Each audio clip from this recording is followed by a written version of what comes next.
বড়সড় নির্দেশ দিল কলকাতা হাইকোর্ট।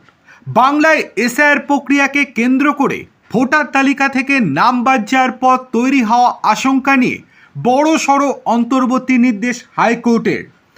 আদালত স্পষ্ট জানিয়ে দিয়েছে, ভোটার তালিকায় নাম না থাকার অজুহাতে কোনো নাগরিককেই জাতীয় খাদ্য সুরক্ষা আইনের অধীনে প্রাপ্য রেশন সুবিধা থেকে বঞ্চিত করা যাবে না।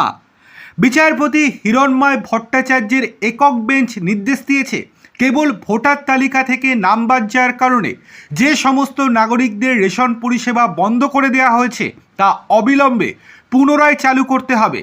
এসআইআর প্রক্রিয়ায় ভোটার তালিকা থেকে নাম বাদ যাওয়ার পরই রেশন ডিলারের তরফ থেকে এক নাগরিককে জানানো হয় যে তার রেশনও বন্ধ হয়ে যাবে।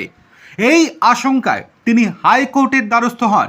মামলার শুনানিতে বিচারপতি গুরুত্বপূর্ণ পর্যবেক্ষণ পেশ করে জানান, ভোটাধিকার এবং খাদ্য নিরাপত্তার অধিকার দুটি সম্পূর্ণ পৃথক সাংবিধানিক এবং আইনি বিষয়। এও বলা হয়, ভোটার তালিকা সংশোধন নির্বাচন কমিশনের এখতিয়ারভুক্ত বিষয়। অন্যদিকে খাদ্য নিরাপত্তা আইন ও প্রশাসনিক বিধির অধীনে গণবণ্টন ব্যবস্থা পরিচালিত হয়। ফলে ভোটার তালিকায় নাম না থাকাটা রেশন পরিষেবা বন্ধ করার বৈধ কারণ হতে পারে কিনা তা অত্যন্ত গুরুত্বপূর্ণ ও বিচার্য বিষয়। আইনজীবী মহলের মতে, আদালতের এই নির্দেশের গুরুত্ব কেবল নির্দিষ্ট মামলাকারীর মধ্যেই সীমাবদ্ধ নয়।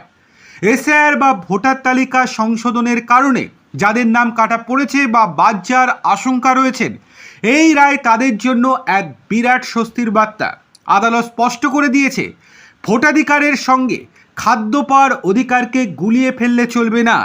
কলকাতা হাইকোর্ট আগামী শুনানিতে রেশন ও ভোটার তালিকার মধ্যে কোনো প্রশাসনিক যোগসূত্র রয়েছে কিনা সেই বিষয়ে রাজ্য সরকারকে তাদের চূড়ান্ত অবস্থান স্পষ্ট করে জানাতে বলেছে।